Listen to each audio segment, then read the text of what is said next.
Let's learn to create a contact in the CRM. Open Contact Details. Then choose New Contact. Enter a contact code or use the suggested one. If they're the main contact, tick the Main Contact box. Enter the contact details carefully and ensure names are correctly capitalized, as they will appear exactly as typed on letters and labels. Select the correct location if the account has multiple delivery addresses, and choose a cost center if it applies. Set the marketing status using the drop-down. Legitimate interest means you have a valid reason to send marketing.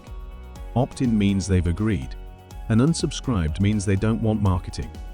If this contact should receive acknowledgements, invoices or statements, just tick the boxes.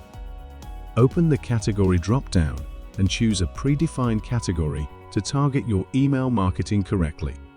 Finally, you can add any notes about the contact, and you can also upload a photo if needed.